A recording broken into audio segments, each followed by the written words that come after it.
even though the wind may blow. Troubles toss you to and fro.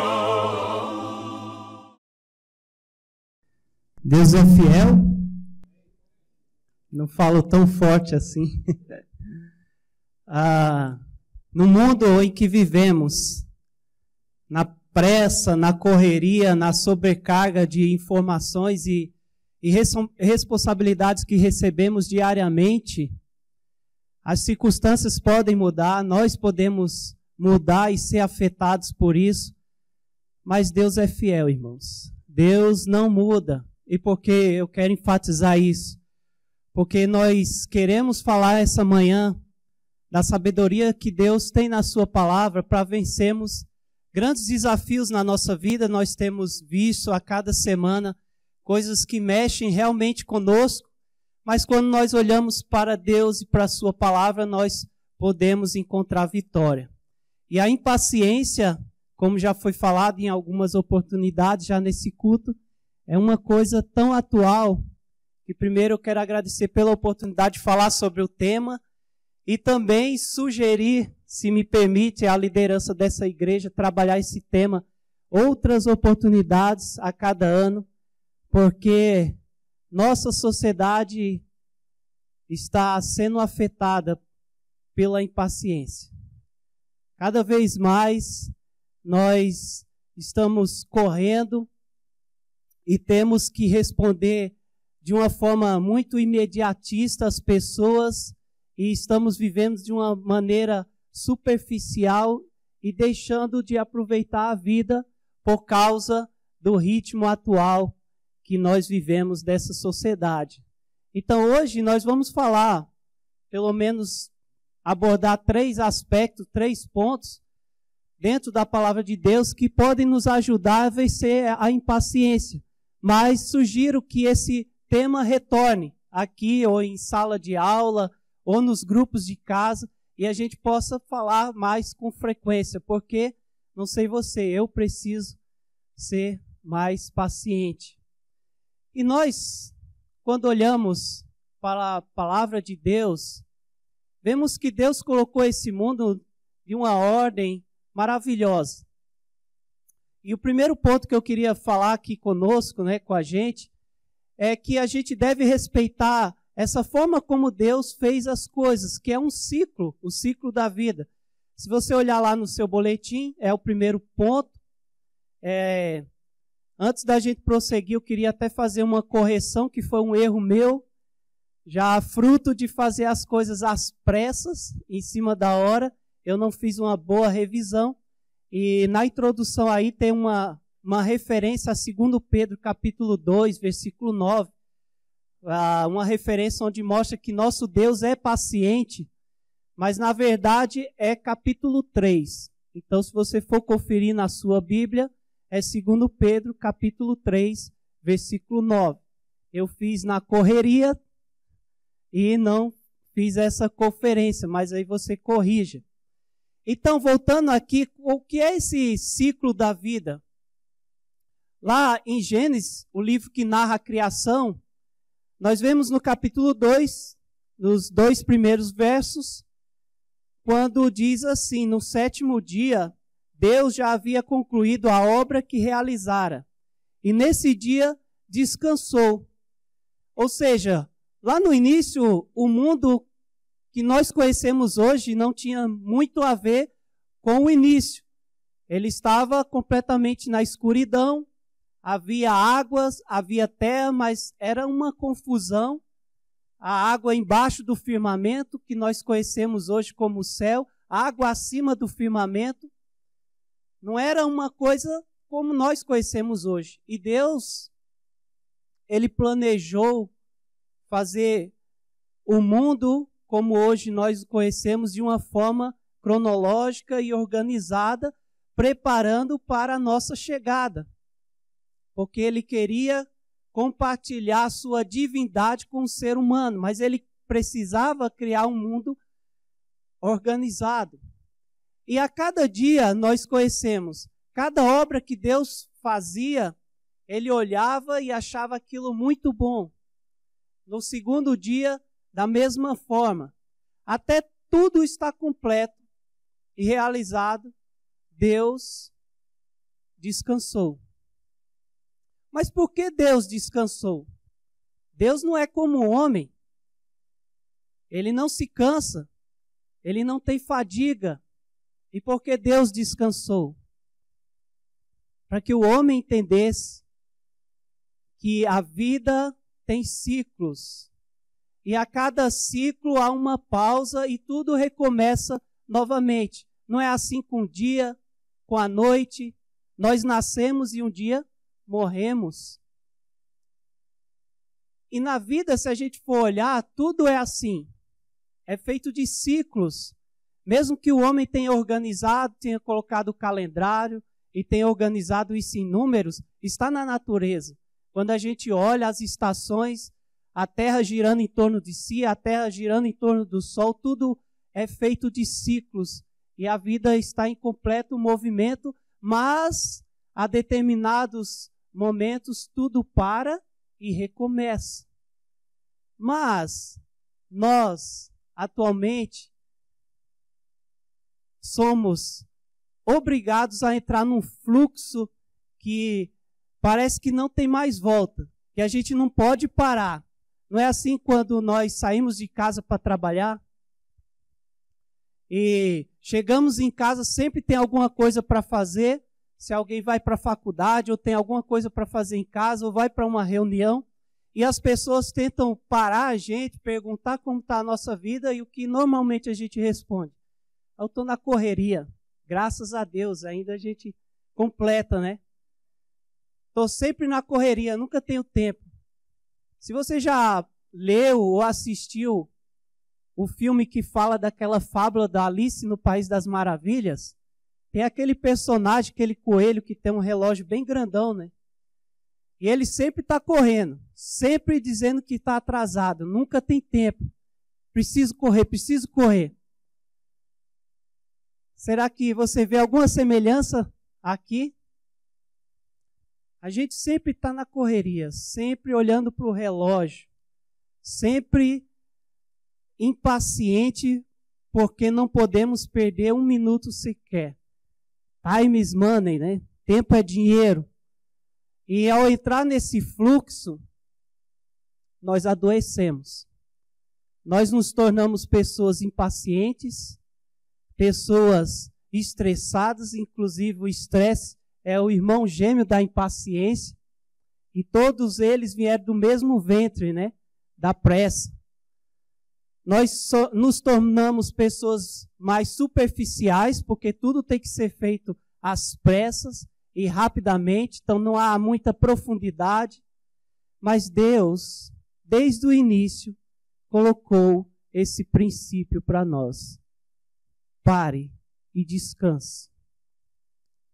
Por que os cristãos se reúnem no primeiro dia da semana? Para contemplar o seu Criador e a criação. Nós precisamos parar para olhar a obra de Deus no mundo e olhar o que Ele tem feito nas nossas vidas e para adorá-lo. Se nós obedecemos esse ciclo que Deus colocou, nós conseguimos reorganizar o nosso mundo. Se você não para durante a semana e trabalha de domingo a domingo e nunca tem tempo para as coisas realmente importantes, e não parar para refletir em Deus e na sua palavra e no que Ele tem feito, observe como será a sua semana. Provavelmente com muito mais impaciência, muito mais agir de uma forma ríspida e grosseira com as pessoas, porque o nosso mundo vai ficando bagunçado e desorganizado. E nós precisamos parar para refletir na nossa vida e no que Deus tem feito. O Mário Sérgio Cortella, que é um filósofo aqui da terra, né? Londrinense, se eu não estou enganado, um filósofo contemporâneo, ele, em uma das palestras dele, comparou essa geração com esse objeto aqui. Todo mundo conhece isso aqui, né? É um alimento preferido dos solteiros, né? Eu já comi muito. Principalmente quando estava na correria, trabalho e estudo. O miojo é um alimento, não sei nem se eu posso dizer que é um alimento, né? Mas se come. Ele é muito prático. E ele representa muito bem a época que vivemos. Ele deveria ser o ícone dos nossos tempos atuais. Por quê? Não por ser prático, não porque é um alimento que qualquer um pode fazer, não precisa nem ter tutorial, né, para aprender a fazer miojo, mas pela rapidez, né? Tá, um número bem grande aqui, 3 minutos. Em apenas 3 minutos você deixa de sentir fome. Chega em casa, cozinha rapidamente e vai para a sua faculdade ou vai fazer outras coisas, né, da sua correria do dia a dia. E o Cortella, de uma forma muito brilhante, comparou essa geração como a geração miojo. Já reparou como tudo tem que ser feito às pressas, aos 3 minutos? Vou citar aqui só algumas coisas. Veja como o ensino tem mudado ultimamente. Antigamente, quando você ia fazer um curso técnico no Cefet, levava 3, 4 anos. Um curso de mecânica. Bom. Hoje, 2 anos. Qualquer curso técnico são 2 anos. As faculdades, muitos cursos estão sendo substituídos pelos tecnólogos. É prático, o mercado de trabalho absorve. Mas como você vai aprender algo que antes era ensinado em 5 anos em 3 anos? Aprende, né? De forma rápida, mas passando por cima de várias coisas. Não tem um segundo grau, não se preocupe, tem supletivo. Não precisa estudar 3 anos. Em 1 ano e meio você conclui o segundo grau. E se for ensino à distância, esse tempo pode ser menor ainda. O namoro, que é, né, uma coisa ainda da nossa época, não existia muito antigamente, nem nos tempos bíblicos, mas quando ele surgiu era uma coisa que tinha todo um cortejo, o rapaz ia lá falar com os pais da moça, tinha-se uma amizade antes, né, se construía um relacionamento. Não existe mais namoro, pelo menos com a ideia de compromisso hoje em dia, entre essa geração. O que existe hoje é o ficar. Relacionamento miojo. Conhece uma pessoa uma noite, cada um vai para o seu lado, outro dia é outra história. Comunicação miojo. Todos nós, eu acredito que 95% usa aí o WhatsApp.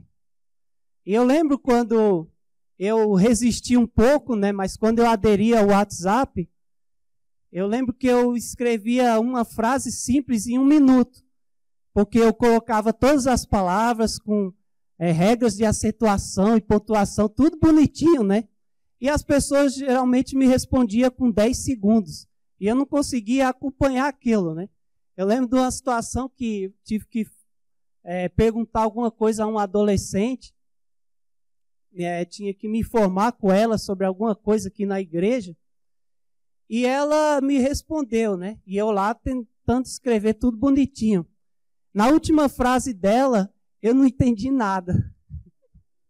Porque tinha mais consoante do que vocal. A palavra totalmente abreviada. E eu fiquei com vergonha de perguntar o que ela estava querendo dizer. Ela disse, eu vou deixar para a Cefra traduzir. E respondi com beleza, né? Só que nessa época eu já tinha aprendido beleza, um BLZ, né? Então, aí nessa eu me safei. Mas você veja como as coisas têm afetado o nosso comportamento. A velocidade com que nós temos que absorver informação e passar para frente. E nós simplesmente obedecemos e seguimos o fluxo. O que nós temos ensinado para essa geração? Será que conseguimos passar para ela essa ideia de ciclo e de que tudo tem um processo e que muitas vezes esse processo leva-se um tempo para que ele tenha um início, um desenvolvimento e uma conclusão? Ou será que nós temos ensinado ou entregado tudo pronto para essa geração? Eu lembro que quando era criança eu tive uma das grandes oportunidades de tirar leite de vaca da teta da vaca e tomar lá quentinho na hora. Eu lembro uma vez que eu fiquei algumas horas sentado em casa, tinha um terreno grande, minha mãe criava galinhas e patos, e um dia eu fiquei algumas horas esperando a galinha botar o ovo. Mas hoje, se você for perguntar para algumas crianças, de onde vem o leite? É capaz que algumas digam, né, vem da caixinha ou do supermercado. E o ovo, quem foi que inventou esse? Ah, vem do supermercado. Sabe que isso é sério, irmãos, que essa geração que tem surgido não entende que as coisas levam tempo para serem feitas. E que hoje a facilidade da vida moderna nos rouba esse ensinamento e faz com que essa geração se torne cada vez mais impaciente. Tudo tem que ser aqui e agora. E do meu jeito. Tudo tem que ser pronto, entregue. E elas esquecem que existe um ciclo natural das coisas. Avançando, em Provérbios capítulo 16, versículo 32, no seu boletim tem esse versículo. Outra sugestão que nós damos aqui é controlar suas ações. Melhor é o homem paciente do que o guerreiro. Mais vale controlar o seu espírito do que conquistar uma cidade. Que sabedoria, né? Uma pessoa que consegue controlar o seu espírito, o seu temperamento, ela é mais valiosa do que um guerreiro que conquista uma cidade, que ganha uma guerra. Então veja a inversão de valores de hoje, né, da nossa sociedade. Onde o forte, o guerreiro, o apressado, o autoexecutivo é mais valorizado. Então, não importa se ele é estressado, se é estourado, se ele passa por cima das pessoas. Mas dentro da palavra de Deus, a sabedoria dele é que nós controlemos o nosso próprio temperamento. E sabe, o nosso dia tem muitas coisas em comuns. Eu não sei o dia a dia exatamente de cada um, mas a maioria aqui sai para trabalhar, tem uma rotina ali no seu trabalho e volta para casa. E durante o dia existem alguns estímulos, alguns gatilhos que disparam a impaciência. Nós podemos gritar, falar o que não devemos, ter uma atitude grosseira e ríspida, podemos fechar a cara. Esses são alguns sinais de que perdemos a paciência durante o dia. E se a gente não trabalhar isso, no outro dia vai acontecer a mesma coisa. Porque as circunstâncias são bem parecidas. Um exemplo bem clássico é o trânsito. Quem é que não se estressa ou perde a paciência no trânsito? Às vezes você está indo e está em cima da hora, está atrasado e tem uma pessoa mais lenta do que você na frente. Eu confesso, eu não tenho muita paciência com essa situação. E eu quero passar. Mas e se eu estiver num trecho de congestionamento? E logo assim que eu estiver passando, o sinal fecha na minha frente. No outro dia, se eu não trabalhar isso, essa situação vai acontecer novamente. E eu sei que existem muitos recursos nesse mundo que nos ajudam a controlar mais a impaciência, o estresse. Há aqueles que contam até 10. Quando vai ficando vermelho e o Hulk quer sair de dentro, né? O negócio está saindo do controle aí. 1, 2, 3. Só de pensar nisso eu já fico impaciente. Mas tem aqueles que façam isso para controlar o ritmo cardíaco, né? Já está aqui, ó, estourando aí, conta para aliviar. Outros fazem yoga, né? Para ficar zen. Pode ser uma boa coisa, não sei, nunca fiz. Outros fazem artes marciais para extravasar, tirar aquela energia acumulada e dar murro lá no saco até estourar. Todas essas coisas são boas, não são ruins. Ajudam. Tem outras atividades que podem abstrair nosso pensamento, pintura, pescar, coisas desse tipo. Mas todas essas coisas, elas tratam do problema na ponta do iceberg. Em outras palavras, elas tratam de uma maneira superficial. Elas não mexem com o nosso coração. Elas podem aliviar essa carga de estresse, esse acúmulo de responsabilidade, de informação do dia a dia, essas coisas que nós temos que gerenciar, elas podem aliviar, mas se nós não olharmos para dentro de nós, esses problemas vão voltar e vamos ter a mesma reação. O que nós podemos fazer então? Uma sugestão.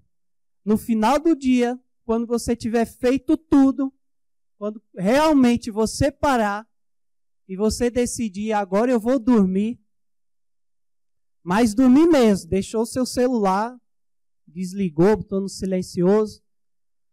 Geralmente muita gente ora nessa hora, ótimo. Aproveite esse momento e faça um retrospecto do seu dia.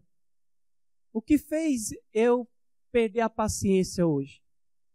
Quais foram os gatilhos? Quais foram as indicações para que eu ficasse impaciente? E faça perguntas. Por que eu me senti dessa forma, com essa situação?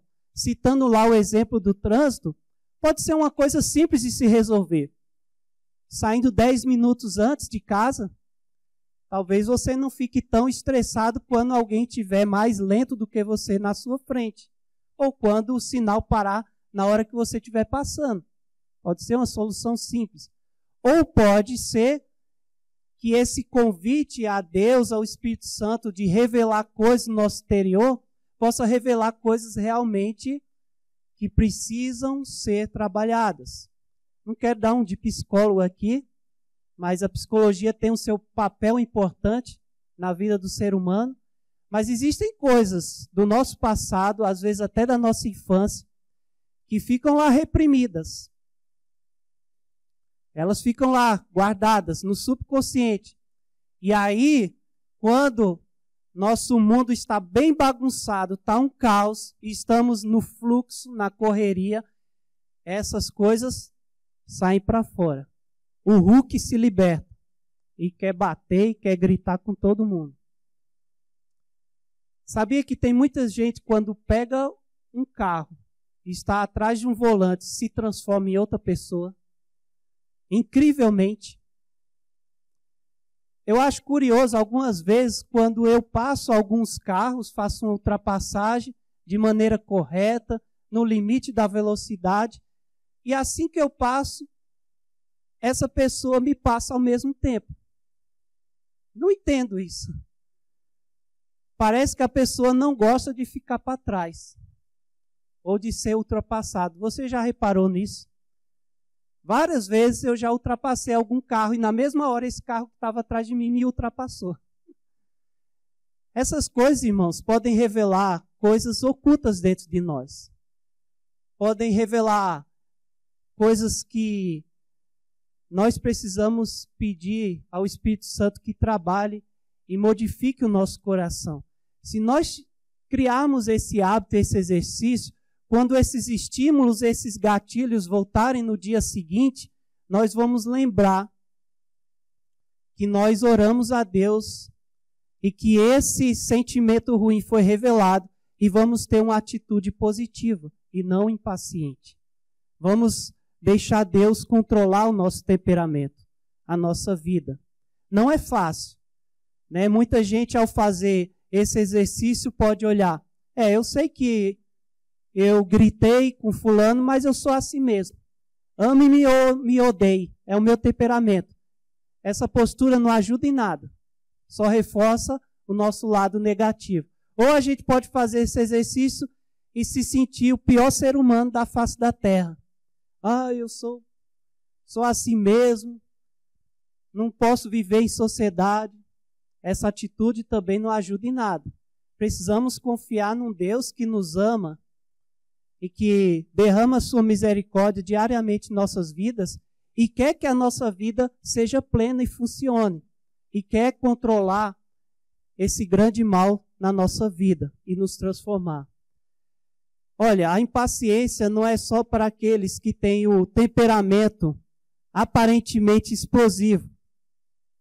Se você olhar para algumas pessoas que tipicamente são calmas, até elas recebem estímulos diariamente e elas ficam segurando. Podem não soltar, mas sabe que às vezes isso é pior do que aquelas pessoas que se expressam. Imagine uma pessoa calada e dia a dia ela vem aguentando algo que vem a deixando impaciente. Ela está sofrendo uma carga extrema todos os dias e ela não fala para ninguém. E ela convive com aquilo. Ao menos ora a Deus sobre aquele problema. E ela enfrenta aquilo durante dias, semanas, anos. Sabe o que vai acontecer? Uma hora ela vai desabar. Ela vai desmoronar. Essa época é conhecida também como as doenças psicossomáticas. Quantas pessoas têm depressão, têm dores de cabeça intermináveis, úlceras, gastrites, porque não conseguem tirar aquilo que incomoda para fora. Existe uma forma para a gente liberar todo esse estresse, essa carga, mas ela pode ser liberada de uma maneira saudável. E é necessário para que a gente seja melhor do que o guerreiro que conquista uma cidade, mas que a gente possa deixar Deus controlar o nosso próprio espírito e sejamos uma pessoas mais pacientes. Mas, Fábio, tem coisas e situações nessa vida que eu não consigo controlar, é verdade. Há muitas situações e circunstâncias nessa vida que a gente não tem controle. E quando essas coisas acontecem, o que fazemos? Terceiro ponto, entregue a Deus aquilo que você não pode controlar. O Salmo 37, versículo 7 diz: descanse no Senhor e aguarde por Ele com paciência. Não se aborreça com o sucesso dos outros, nem com aqueles que maquinam o mal. Os salmos são literaturas muito ricas que mostram realmente quando o ser humano está bem para baixo e coloca o seu sentimento para fora, mas ao mesmo tempo, quando ele olha para Deus, ele encontra refúgio e confiança. Quando nós fazemos tudo o que é certo, irmãos, tudo o que é correto, fazemos tudo o que diz ali, procuramos ter uma vida correta e aceitável diante de Deus, mas de repente o mundo desmorona sobre nós. E a gente olha ao nosso redor, as pessoas que são mal prosperam, e nós fazemos tudo o que é certo e correto, e as coisas não acontecem na nossa vida. É fácil, nessa hora, perder a paciência. É fácil fazer o que todo mundo faz. Ser invejoso, agir com vingança, ser competitivo de uma forma que derrube os outros e a gente fica por cima. Afinal, estou fazendo tudo o que é certo e não está dando certo a minha vida? Só os outros prosperam? Só os outros têm saúde e eu cuido da minha e eu não consigo? Há quantos anos venho procurando trabalho e não consigo? Quantos de nós já fizemos essa pergunta para Deus? Terça-feira passada, um grupo de pessoas roubaram um carro de um Uber e assassinaram esse profissional. Ele foi encontrado morto em Araucária. Pegaram o carro dele em alta velocidade, causaram um acidente na linha verde, ali na altura do Pinheirinho, e nesse acidente mataram outra pessoa. E os 4 ocupantes do carro que estavam envolvidos no crime saíram ilesos. E até onde eu sei não foram pegos, nem descobertos. e destruíram a vida de 2 pessoas trabalhadoras. 2 famílias hoje estão chorando e provavelmente fazendo essa pergunta para Deus. Por que, Senhor, os maus prosperam? E nós fazemos tudo certo. Como podemos reagir? Não espere que eu tenha a resposta certa para essa pergunta, porque eu não tenho. E já fiz essa pergunta algumas vezes. Mas eu sei que o meu Deus é fiel e eu posso confiar nele. Acima de todas as circunstâncias, o meu Deus é fiel. Espere confiantemente no Senhor. Né? Aguarde por ele com paciência. Não se aborreça com o sucesso dos outros. Se você continuar a leitura desse salmo, ele fala de uma forma brilhante como Deus age na vida das pessoas. Mas sabe qual é o problema, irmãos? Que o nosso tempo está sendo afetado por esse grande fluxo. Tem que ser agora. Tem que ser do meu jeito. Tem que ser agora. Mas o tempo de Deus não é assim. Deus, ele é justo e vai colocar esse mundo em ordem no tempo certo. Até lá, nós temos que aprender a esperar confiantemente nele. Esperar, irmãos, não é uma atitude passiva. Não fique impaciente, achando que esperar é ficar sentado na cadeira, esperando Deus mandar a sua bênção do céu. Esperar em Deus é continuar em movimento, é continuar fazendo o que é certo, é continuar sendo justo aos olhos de Deus e até das pessoas. E quando tudo tiver um caos, a sua luz brilhará. Quando tudo tiver uma loucura e as pessoas estiverem se brigando à tapa e querendo morder umas às outras e querer passar por cima, a sua luz estará brilhando. É isso que a mensagem do salmista traz. E para concluir, eu quero compartilhar mais outro salmo, 40, versículo 1 a 4, que ele diz: coloquei toda a minha esperança, ou toda a minha expectativa no Senhor. Ele se inclinou para mim e ouviu o meu grito de socorro. Ele me tirou de um poço de destruição, de um atoleiro da lama. Pôs os meus pés sobre uma rocha e firmou num local seguro. Pôs um novo cântico na minha boca, um hino de louvor ao nosso Deus. Muitos verão e temerão e confiarão no Senhor.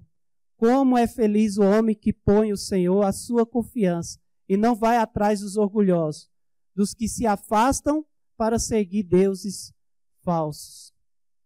Quando tudo sair ao nosso controle, vamos entregar a Deus e fazer o que é justo e correto. Vamos colocar toda a esperança nele. Então, irmãos, durante essa semana, vamos trabalhar duro. Vamos trabalhar com dedicação. Vamos ser os melhores funcionários. Vamos ser os melhores alunos. Mas vamos parar. Parar para contemplar o Criador. Parar para descansar o nosso corpo. Para ouvir o nosso Deus. Para colocar o nosso homem interior em ordem. Para refletir mais nessa vida as pessoas e aquilo que é mais importante. Vamos quebrar esse fluxo. Vamos reavaliar o nosso dia a dia, entregar isso a Deus em oração, pedir para que Ele sonde e nos transforme. Ele quer fazer isso, Ele tem prazer em fazer isso.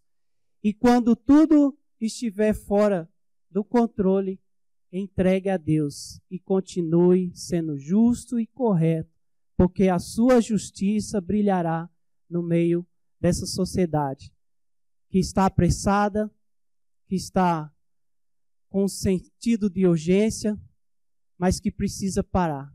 Parar para refletir no seu Criador. Que Deus os abençoe. Even though the wind may blow, troubles toss you to and fro. Get on your knees and give it time. Olá, irmã! Em maio estarei aí no Brasil para passarmos um momento maravilhoso de aprendizado e comunhão. Nos dias 25, 26 e 27 de maio, teremos nosso retiro feminino em Curitiba. E você é nossa convidada especial. Nosso tema deste ano será Mente Renovada, Vida Transformada. Venha descobrir as bênçãos que Deus tem preparado para nós mulheres. Estou ansiosa para chegar aí. Nos veremos lá. Beijos!